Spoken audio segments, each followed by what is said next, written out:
Okay, algebra people, this is our first unit. Notice that in Canvas so that I have all the information for each unit listed on a page, so you can go back and look at that for different examples. Um, I'll be cutting out the things that we're going to be working on. First off is the core concept of the addition property of an inequality, meaning if you add the same number to each side of an equation, it produces an equivalent equation. Excuse me, my words are getting mixed up. So if we have the equation x minus 3 equals negative 5, and we add 3 to the left side and we add 3 to the right side, we get x equals negative 2, which is an equivalent equation. So if you think about it, negative 2 minus 3 is negative 5. So you can check your work that way.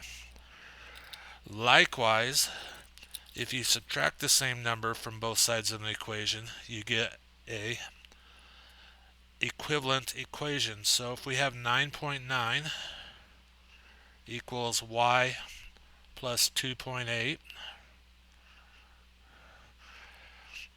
and again, sometimes I like to do a line, knowing that if I do something on one side of the equation, I need to do it on the other.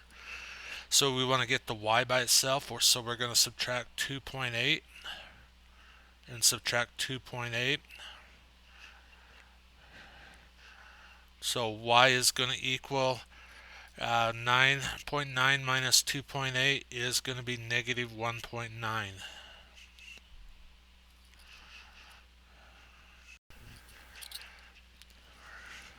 Likewise, we have a multiplication property of an equality, meaning that if you multiply both sides of an equation by the same number, you'll have an equivalent equation.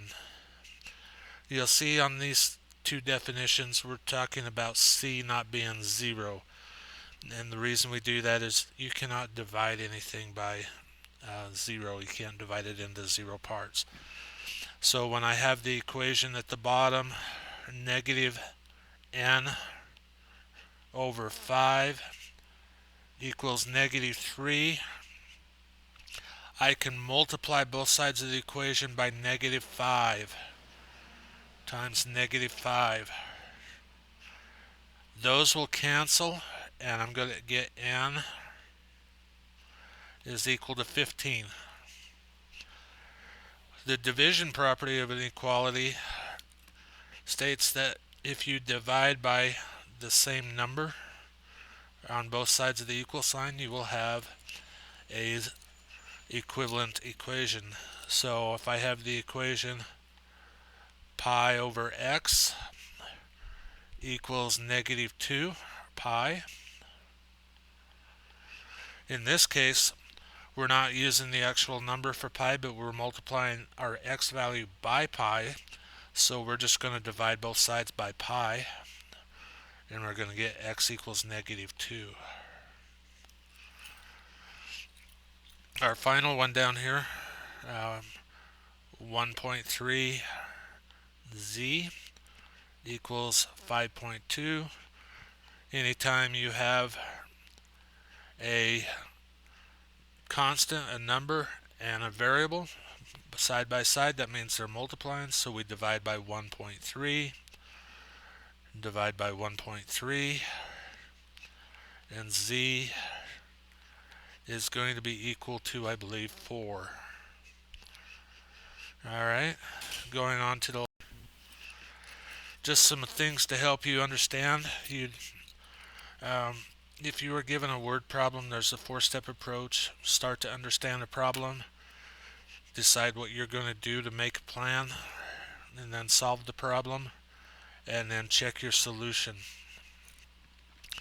Some different ways that you can solve problems is you can draw a diagram, you can use a verbal model, you can look for a pattern, you can work backwards.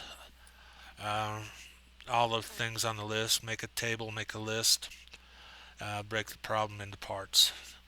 That's all up to you.